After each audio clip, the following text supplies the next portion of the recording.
Hey everyone, how you doing? This is Ahman Green, Green Bay Packers all-time leader in rushing, and you're watching Packers Total Access Live, your daily source for Packer content. Go Pack, go!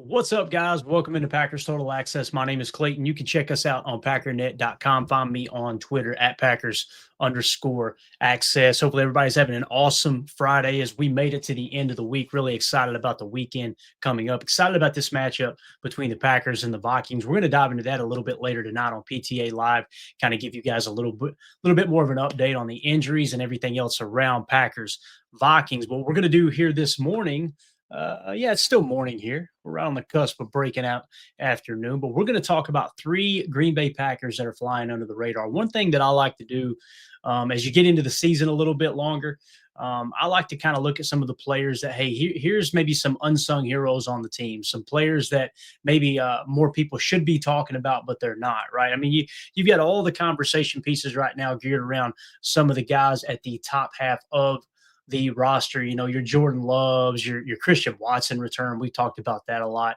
You got several other players like Rashawn Gary. Many people think Rashawn Gary's underperforming right now. Others think he's just fine. He's on track to have a career year. So there's just a lot of different conversation pieces that are taking place at the moment. However, I want to talk about these three players that I feel like aren't getting enough shine, one of which not a whole lot of snaps, but I'd be really, really interested to see what the chat has to say about maybe giving him potentially some more snaps. Before we get into that, though, if you guys would do that YouTube stuff for us, hit like, hit subscribe. If this is your first time tuning into PTA, welcome. Thank you for making us a part of your morning. We're not experts. We're not insiders. We're not media members. We're fans just like you talking Packers on the daily. So if you're looking for that type of content, you're watching this video back later, make sure you hit subscribe and click that bell icon so you're notified when we do go live here in the future. Man, let's waste no time. Let's jump into it. Three Packers players under the radar. You guys probably have already seen this on our Patreon group. If you're a member of our Patreon community, patreon.com/Packer Fan Total Access, where we do these deep dives. We'll post articles. You got chats, a whole different community in there. It's the best way to support what we do here at PTA. So let's dive into the information here, guys.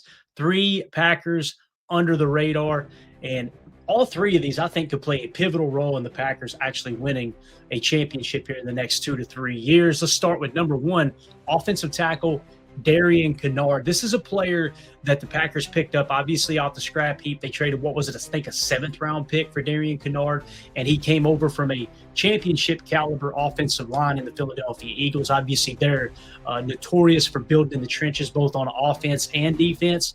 And some people are probably going, how do you put Kinnard on this list? Now, listen, he's been playing what we call Y70. He's been coming in as that extra tight end on the offensive line and kind of filling that role for us.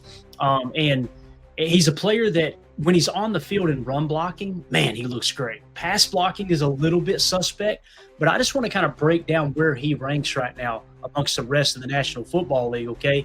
11th overall graded NFL offensive tackle in the league at the moment, man. This kind of caught me off guard. Now, you see the pass blocking grade of 59.8, but the run blocking grade of 91.5. Maybe that explains why he's not a starter, and they're just utilizing him in those roles where they want to bring him in and give kind of a 6 offensive lineman set and also bring in Wiley to play fullback. Typically, they'll shift him into the backfield and play that H spot, shifting over from you. But Darian Kinnard's overall PFF grade now, guys, is an 80.2. And here's what's cool about that.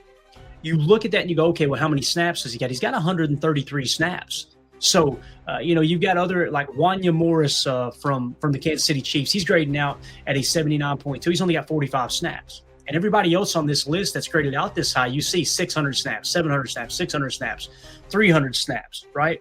You can look at that and go, well, if Kinnard had 400 snaps, he wouldn't be graded that high. That's a valid argument, right? That's a valid, hey, that could be the case. Who knows? However, the fact that all these other guys that are grading out this high have that many snaps makes me wonder, should he be in the offense more often? Now, let's compare him across the Packers roster. When you look at the offensive players on the Green Bay Packers roster, Darian Kinnard is the 5th highest graded player there. He's right behind Josh Jacobs, who has an 80.9. Zach Tom's grading out an 82.0. That's hands down your best. That's your franchise tackle, right? You just gave him the bag, gave him a big extension. So Kennard is right there in that range. Now, obviously, with Zach Tom, a little more balanced, 76.2 pass blocking grade to our boy. To Kennard's 59.8 pass blocking grade. However, he's grading out significantly higher, like 9 points higher than Zach Tom in run blocking. So when you take everything into consideration and go, okay, you got Jaden Reed at 89.9, only 23 snaps. Jordan Love, 84.4. By the way, that's where you want your franchise quarterback, is leading your team in PFF grade on his respective side of the ball. 84.4 for him. Zach Tom, 82.0. Josh Jacobs, 80.9. 80.2 for Kennard. You now got Christian Watson at a 78.6. PFF is essentially saying Kennard is a top 5 player on this offense. Yet he's on the bench the majority of the time. We bring him in those heavy sets. What I would like to see, and I just said this on Twitter, and listen, I want to hear from everybody in the comments. There may be a lot of people that disagree with this take. I want to see Kennard get a start. I want to see him play right tackle. And you're probably going, whoa, what about Zach Tom? What if we forget about the salary, okay? Forget about what guys are getting paid. Zach Tom's getting paid top money because I think he's an elite offensive tackle. He's definitely a great offensive tackle, right? So to somehow paint a picture that, no, we can't move Zach Tom because you're paying him all that money, that's what you're paying him the extra money for, is that he's versatile enough that possibly we could kick him into center. Hear me out. When you turn on the Giants tape, what did you see? You seen the interior offensive line getting their ass kicked, right? We've seen Dexter Lawrence many times. Jordan Love just having to scramble for his life as soon as the ball was snapped. Go back to the Philly game. What did you see? You seen the interior offensive line struggling, right? So what if you tried Zach Tom at center and let Kennard start one game? I'm not talking about name him the starter from here on out. But you know what? We're all about mixing and matching, right? You're all about playing career left tackles at right guard. You're all about playing who was supposed to be a starting right guard that you drafted in the 3rd round as your backup center in Sean Ryan. Why not just take a gamble here and say, let's give it one game. You ain't even got to make it through a game. Start him at right tackle, put Zach Tom at center, see if that fixes the offensive line problem from the inside out. And then at halftime, reassess. You know what? Okay, this was a mistake, or hell, even after the first quarter, this was a mistake. Okay, this ain't working out. Kick Tom back to right tackle. Sean Ryan's ready to come in at center. He's gotten plenty of reps there. Why not just take a look at that, right? So that's kind of how I see that. I want to know what everybody thinks in the comments as well. As we got here, Chuck Jagger says, I like him. You know what you're getting with Kennard. It really does feel like that, right? Now, listen, there's been 2 penalties on only 133 snaps. That's a problem, right? However, Zach Tom's got a penalty already on 396. I'm trying to see if there's any other offensive line. Rasheed Walker's got 5 penalties. My God, right?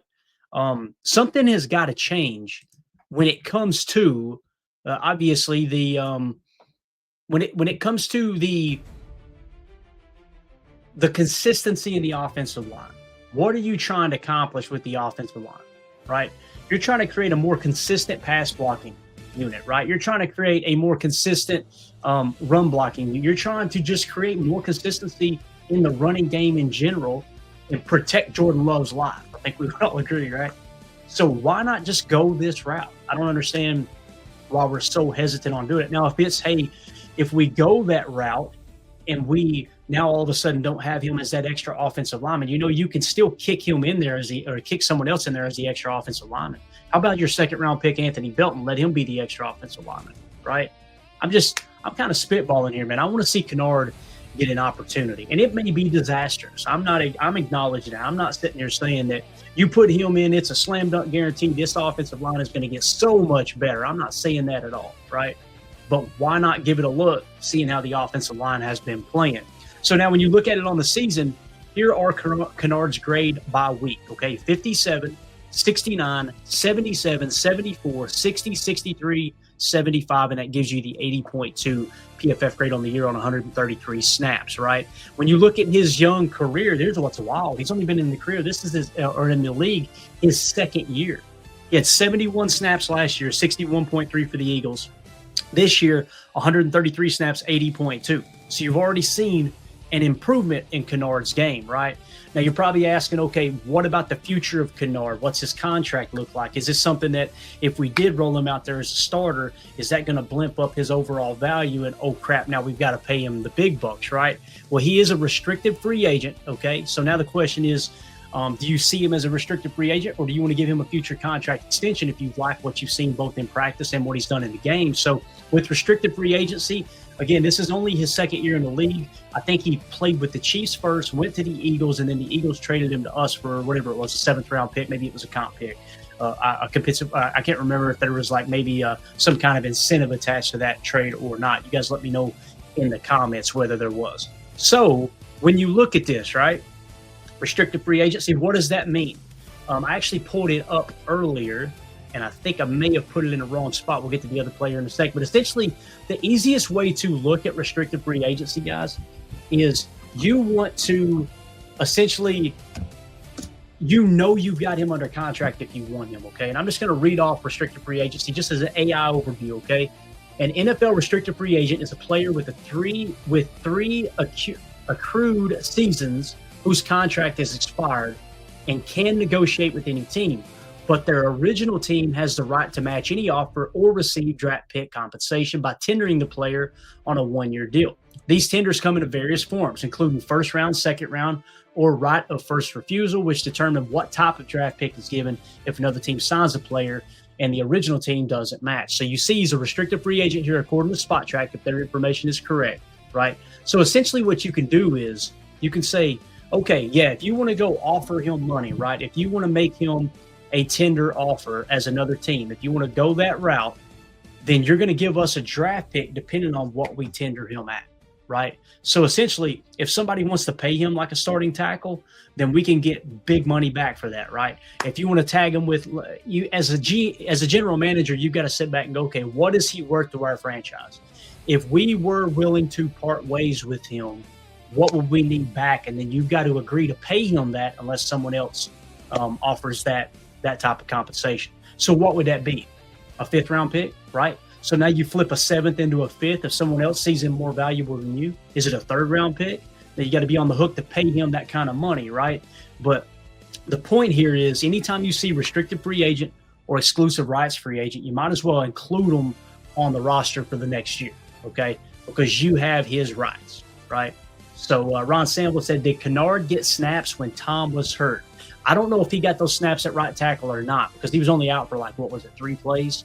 So I'm not 100% sure on that, Ron. We could probably pull the snap count for that specific game and then go back and try to match it up with the tape. But I wish I had an answer for you there, buddy, but I don't. I apologize for that. So again, when it comes to our boy Darian Kennard, I want to know what you guys and gals think in the comments section. Do you think it would be worth it to throw him in at right tackle and see what he can do at the right tackle position as the starter and move Tom to center? Do y'all think it would be worth it for that? Or do you think, no, Tom's too valuable at right tackle, let's just leave him there? We want to hear from you in the comments. And if you're watching this back later, if you like this type of content, make sure you hit subscribe and click that bell icon so you're notified when we go live here in the future.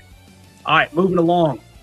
The next player on this list in terms of 3 underrated players, all right, on the Packers roster is cornerback Carrington Valentine. And Carrington Valentine, man, I'm over the moon with the way he's playing football right now. He's finally getting a little bit of notoriety, a little bit of recognition this year. We talked about it last year, and that's why I wasn't overly concerned with cornerback in the offseason. Like, man, I want to see Carrington on the field. Now, we were a little worried about slot corner because Bullard struggled last year in the slot position. However, he seems to have stepped his game up this year as well. So you're seeing him with the steady improvement, right? You're seeing Carrington Valentine start to step in to another level of play as well. Carrington, guys, as it sits right now on November 21st, is grading out as the 5th best cornerback in the entire National Football League at a 76.0. His coverage grade is a 78.9. And unlike Kennard, who's got less than 200 snaps, less than 150 snaps, Carrington Valentine has 414 snaps as of the moment. So this is a healthy sample size. You've got a guy who's legit playing, according to PFF, like a top 5 cornerback. That's PFF standpoint. We've broken down the passer rating when targeted and other, analytics, other statistics that we think are important. And I think he's definitely a number one caliber corner. That doesn't mean he's a shutdown corner, but that doesn't mean he's an all-pro corner, right? That means that on at least one of the 32 teams, he would be the number one corner on that team. It just so happens a lot of the analytics are saying that Carrington Valentine is the Green Bay Packers' number one cornerback on this roster. So really, really exciting to see what he continues to do. Now, how does he stack up on the Packers defensively? Micah Parsons, 91.9. Xavier McKinney, 76.9. Carrington Valentine, 76.0. As of right now, he is the third highest ranked player in terms of PFF grade on the Packers' entire defensive roster. I mean, you're talking about being an integral part of the Packers having the success they're having on defense, having a legit top 10 defense. Some would say a top 5 defense, right? Carrington Valentine is that dude. Keep him on at that right cornerback spot, right? Keep Keyshawn Nixon at that left cornerback spot. When Nate Hobbs is healthy, I am going to pull my hair out if they just throw him right back on the field and put Carrington back on the bench. I'm going to lose my freaking mind if that happens. That's no shade at Hobbs. Hobbs hasn't been healthy the entire time, but Carrington is not the problem on this defense. If there is a problem on this defense, it's definitely not Carrington Valentine. You turn on the tape, sticky in coverage, physical in the run game. He'll also break off of some of his match coverage. He always keeps that fisheye technique, his eye on the quarterback, even when he's playing a matchy man-type coverage. He's got good awareness. He's got good length, long arms.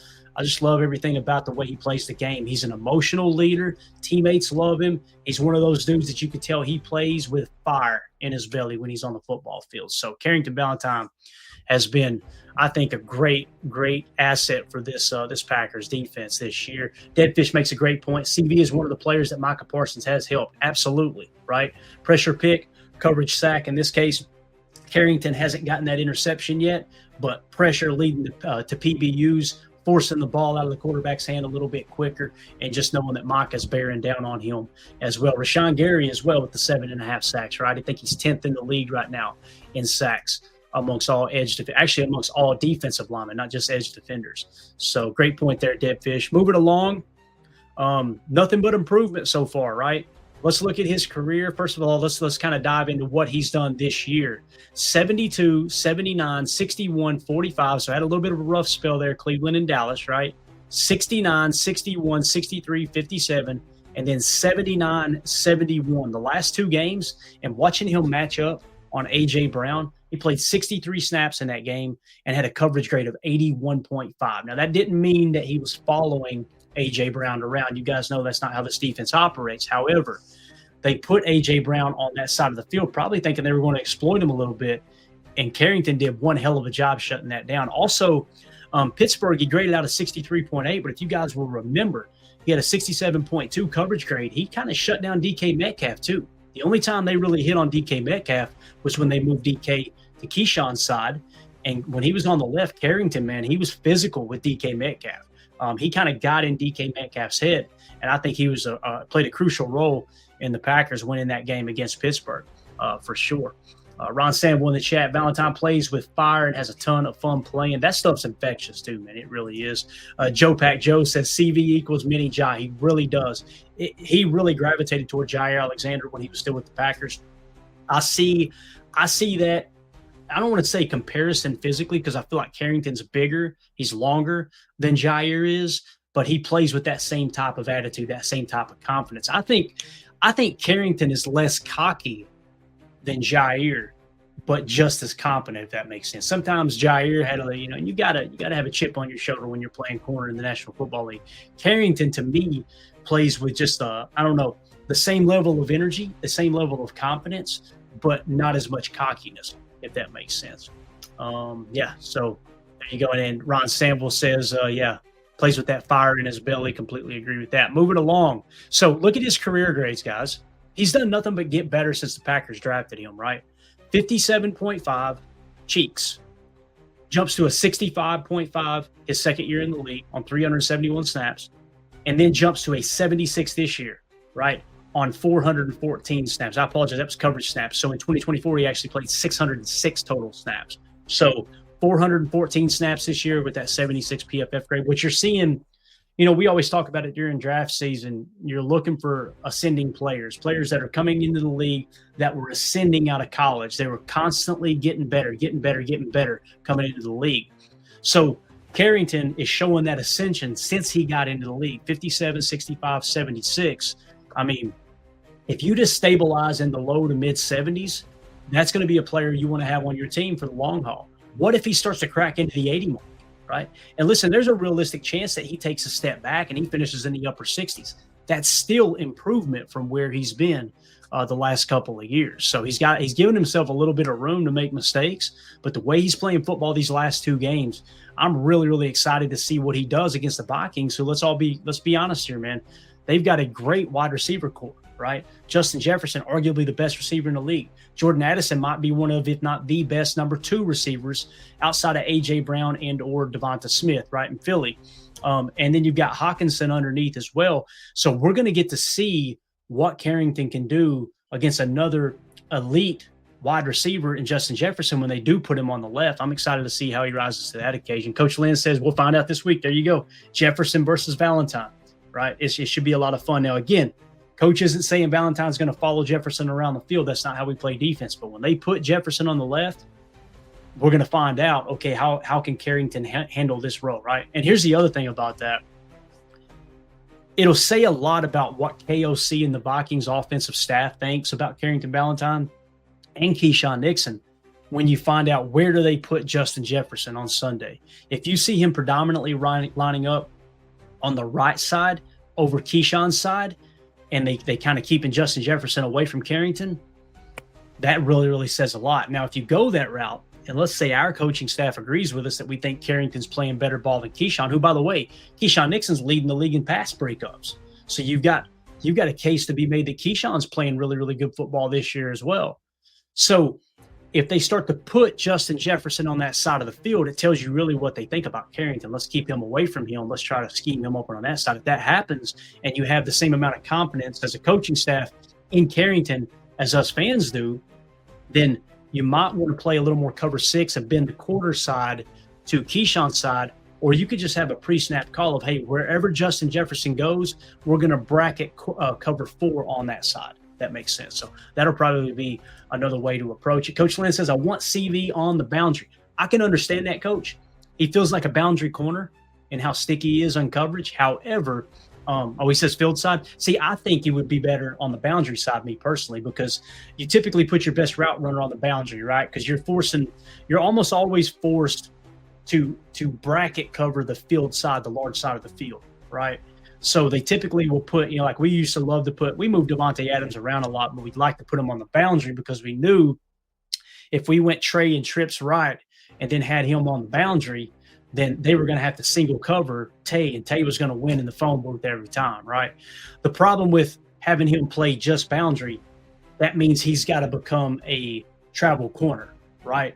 Because you never know which side of the field, obviously the boundary can be on the right side of the field. It can be on the left side of the field. I think one thing that Hafley with that fisheye technique, this is something Coach Haddad explained to us when he came on the show because he had been to several coaching clinics with Jeff Hafley up in the Massachusetts area, right? When Hafley was up there at BC. So one of the things he explained is that fisheye technique, guys, that dominant eye really, really matters. And I think Hafley knows that's kind of a staple in how he runs his defenses. I do not want corners traveling with one specific receiver. I want them to play the strong side of the side of the field that's got the strongest part of their game, if that makes sense. So, but that's how I see it. And yeah, so I would definitely rather have him on the boundary, my better corner on the boundary than the field side coach, just because typically, you got safeties been to that side. But I know there's a lot of coaches, a lot of teams that agree with you in that regard too, man, for sure. So there you go. Now let's talk about the contract for Carrington Valentine. 1 year away from a big payday, all right? So obviously he signed his 4-year, $3.9 million deal there. It was his rookie deal. So listen to his cap hits, guys. Now in 2023, he didn't perform that well, right? Well, it was only $775,000 against the cap. Last year, he jumps to a 65, and I think he was tied with Jair for having the most interceptions amongst the cornerback room last year, only 940,000 against the cap. This year, he's grading out like a top 5 corner, and his cap hit is only $1 million. Think about that. Now, he may meet that qualification where they get that incentive, the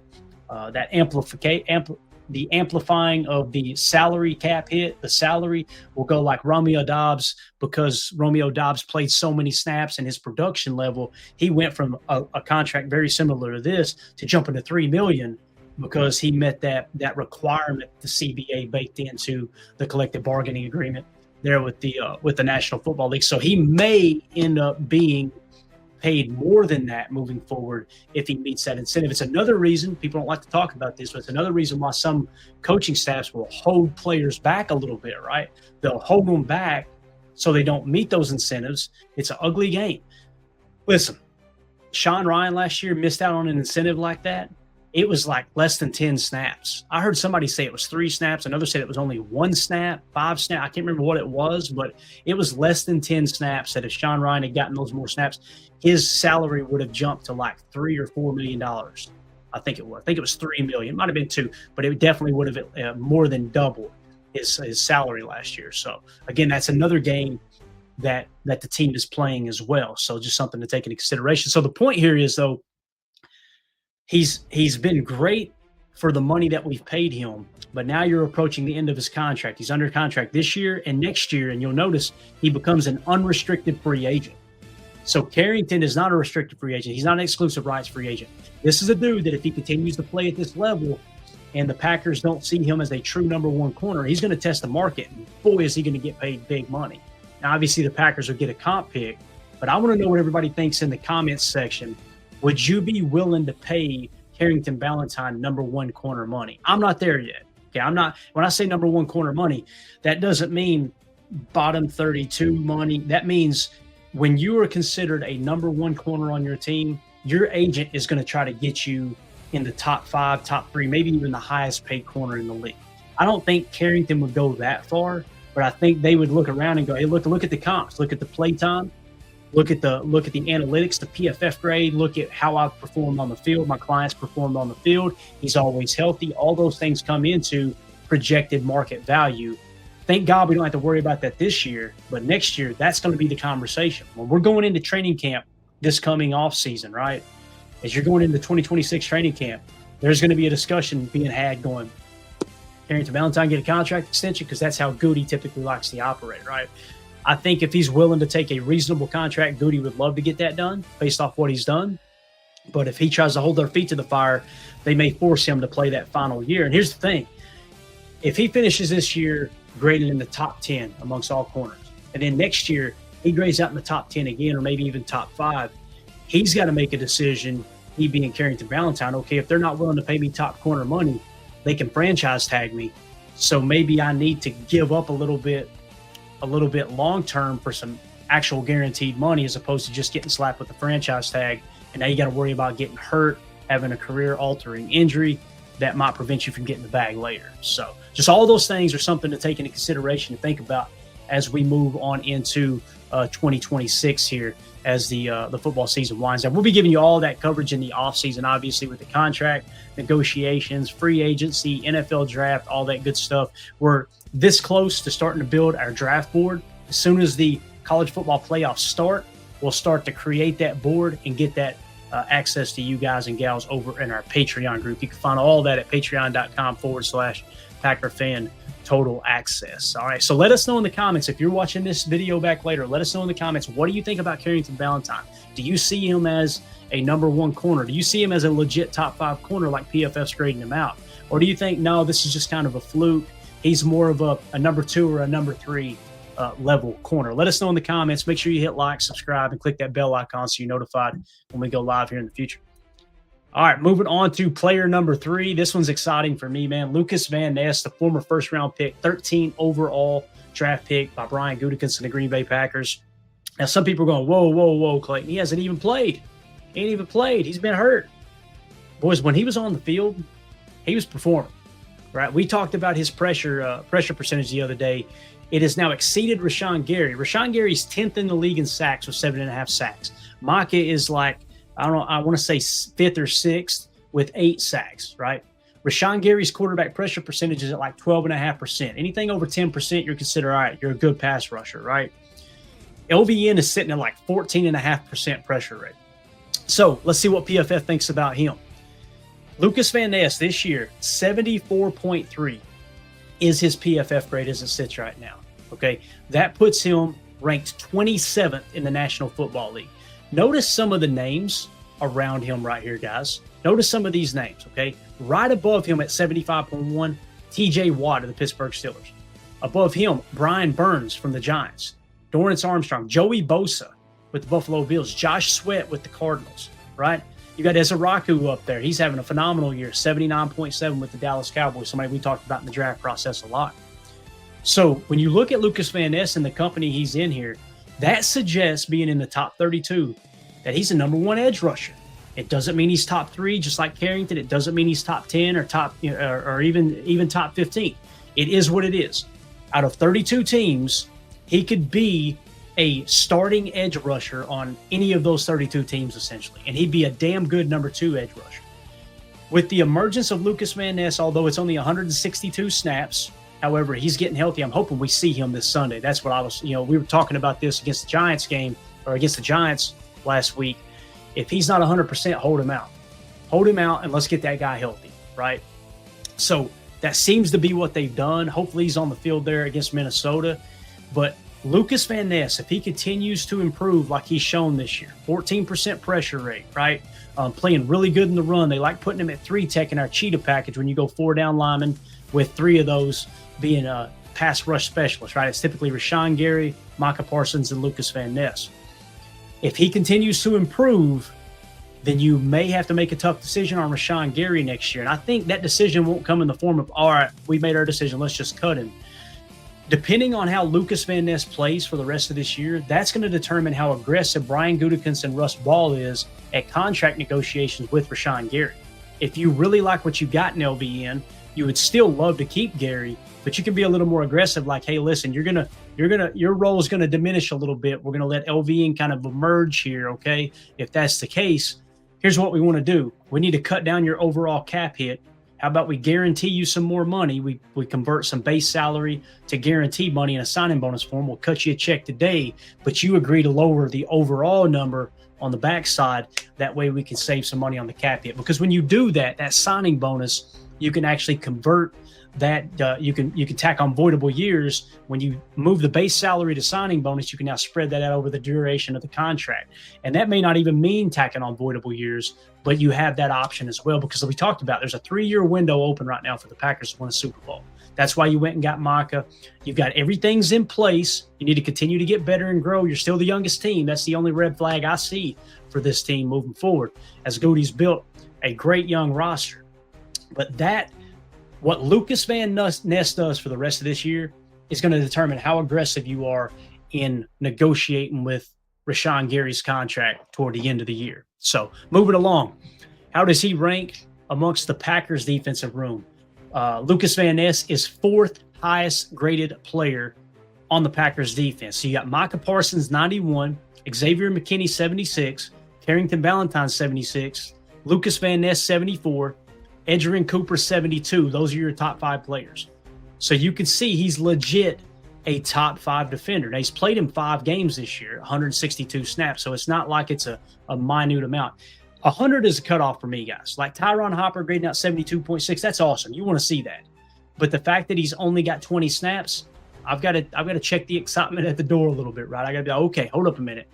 We need to see more snaps, because that could tank. He could turn around and grade out in the 50s. I don't think that's the case with Hopper based off everything we've seen in the preseason and the limited time last year. But just using that as an example, right? So you see Rashawn Gary down there at 69.6. And again, his PFF grade has gone down this year. However, with Rashawn Gary, and I keep bringing Gary up because that's the decision you got to make along with Lucas Van Ness, right?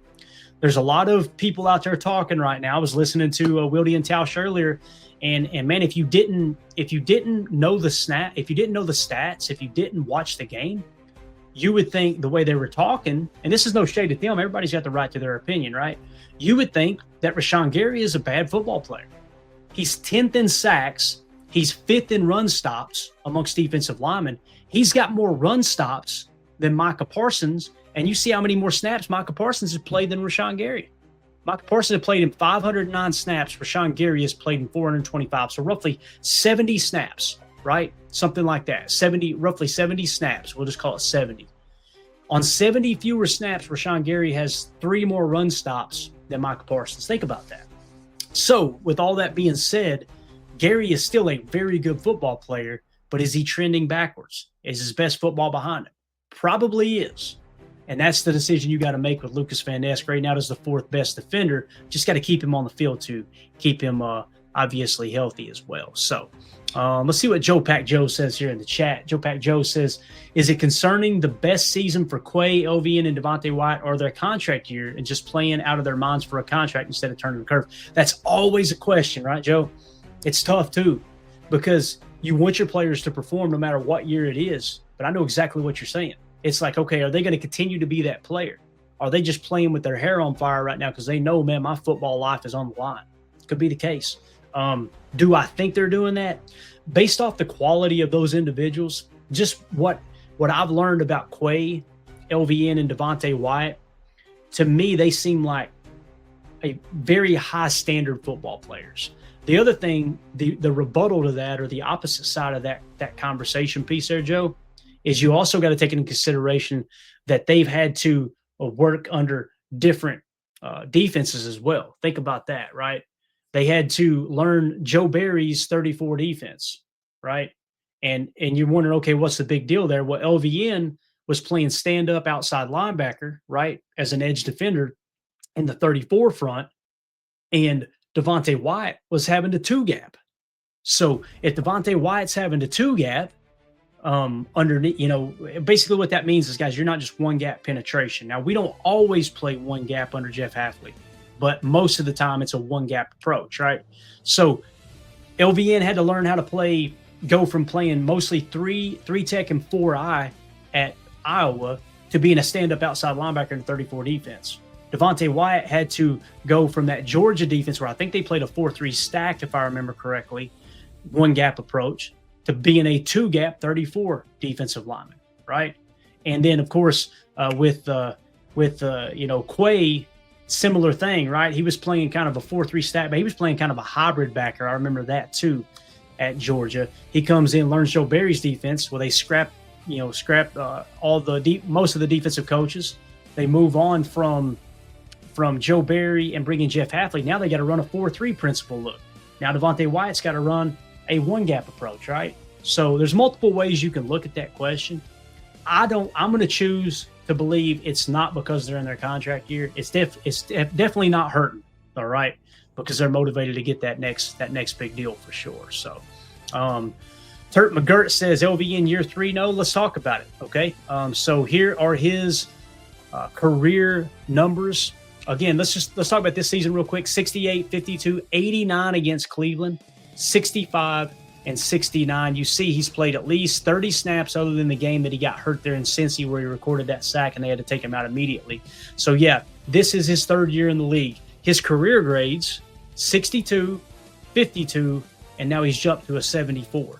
So you're seeing a floor of 52 so far, a ceiling so far of 74.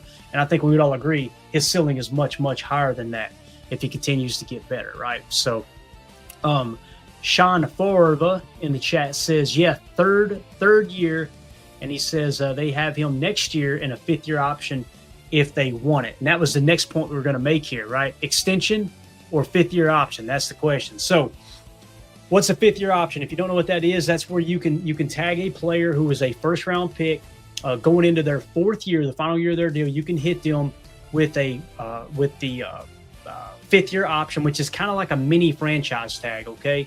There's numbers that's been predetermined, that'll be predetermined before the new league calendar, that'll say, okay, you have to pay them this amount of money for 1 year if you hit them with the 5th-year option, the club option. If you do that, it's fully guaranteed. So it works like a mini franchise tag, essentially. So you've got to make a decision with LVN. Do you want to give him a long-term extension, or do you want to hit him with I keep wanting to say franchise tag, with the 5th-year option? That's the question, right? So let's talk about what he's earned up to this point. 13th overall pick, boy, that used to be a ton of money. Cap hits are much, much more manageable in today's CBA. 3.1 million his first year, 3.9 his second. This year, 4.7 million. Next year, he's going to be 5.5 million against the cap. So I've been very vocal about Gary, right? Let's play worst case scenario for a second. Let's say for the rest of the season, Gary's play continues to drop off and you go, okay, writing's on the wall. He's not the same player he once was. He's done, right? You probably need to cut bait. If you cut bait from Rashan Gary, I think you're able to free up $11 million. It's a little less than 11. Let's just call it $10 million. So if you decide to move on from Gary before next year, you can free up $10 million in cap space against the cap in 2026, and you're replacing him with LVN, who has a $5.5 million cap hit. Now, let's say that LVN continues to play really, really well this year, and Rashan Gary tapers off, and you go that approach, right? Then you go to LVN and say, all right, we want to give you a contract extension, and you front load that contract because, again, you just freed up $10 million at the edge position by moving on from Gary. So you can literally front load that and make it more, give yourself more cap relief on the backside of the contract, if that makes sense. So I could see them maybe going that approach, right? B. Timmy in the chat says LVN or Gary may be the decision. Yeah, and here's the deal, man. If they want LVN back, whether Gary's on the roster or not, they'll bring him back, and you can make that cap work. You can totally make the cap work with those two players being on the team. Because I don't think LVN is going to get paid top 3 or even top 5 edge defender money, right? I just don't see that happening. He doesn't have the comp isn't there for fair market value for him to be paid like one of the top edge defenders. So you could bring them both back. But for me, it's about the long-term roster modeling, right? You don't want to pay 3 edge defenders top money. I mean, think about what Goody's done up to this point. His first year as GM, if I remember correctly, he signs Zadarius Smith and Preston Smith to big contracts, right? So he paid 2 edge defenders top money, right? Okay, as they started to taper off and you moved on from Zadarius Smith, what did you do? Rashan Gary rose up, much like LVN looks like he's doing. Rashan Gary gets a contract extension. You're still paying 2 edge defenders. Guys, when I talk about positions being tier 1 importance, like edge, 3-tech, offensive tackle, and quarterback, it's not because I'm so smart and that, well, yeah, that's the most important. Follow the money. That's what Goody's always paid, right? Now, he seems to have a bigger opinion of a cornerback. He paid Jair really, really good money than I do. I would rather not pay a corner top money, because if you got the right defensive coach in place, you can scheme good coverage, but you can never scheme a good pass rush. You got to have dogs that can get after the quarterback while also playing the run really well, which is what Gary has done throughout his career. So when you kind of look at the modeling here, the writing's on the wall, right? They're not going to pay 3 edge defenders top money. You've already paid Micah. Gary's guaranteed money is dwindling down, so you can move on from him. You got to make that decision, like B. Timmy's saying here, between LVN and Gary. I think they could keep him for 1 year, right?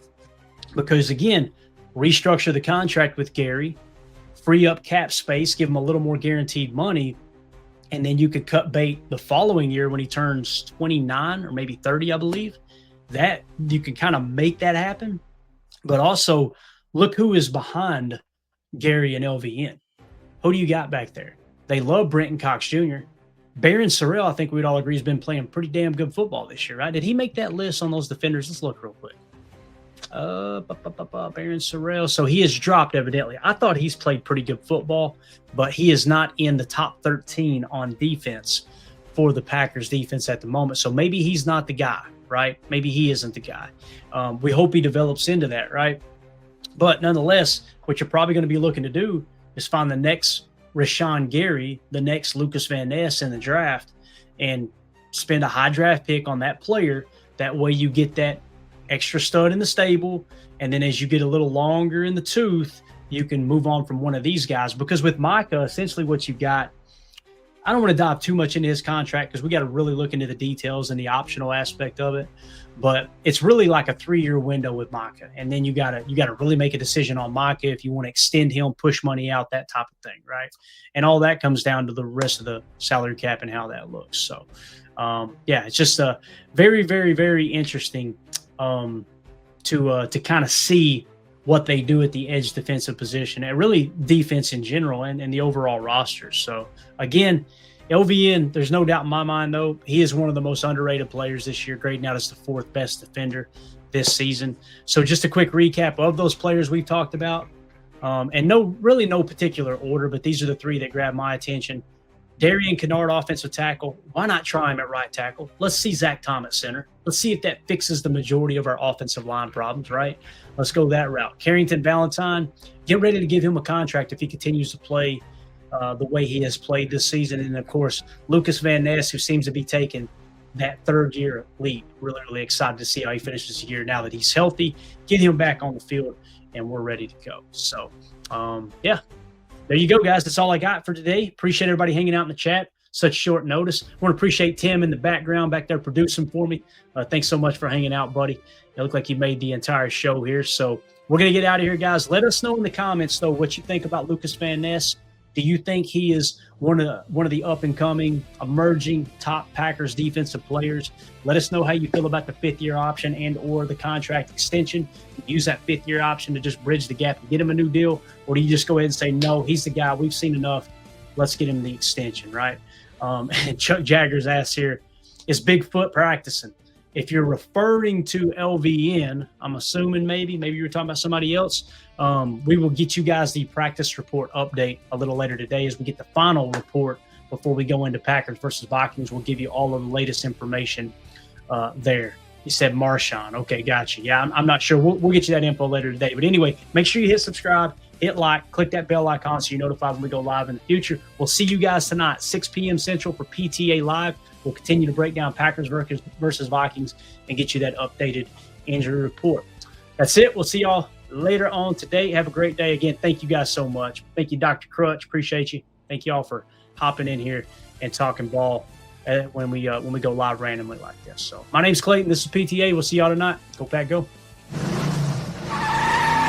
There we go. Bye, guys.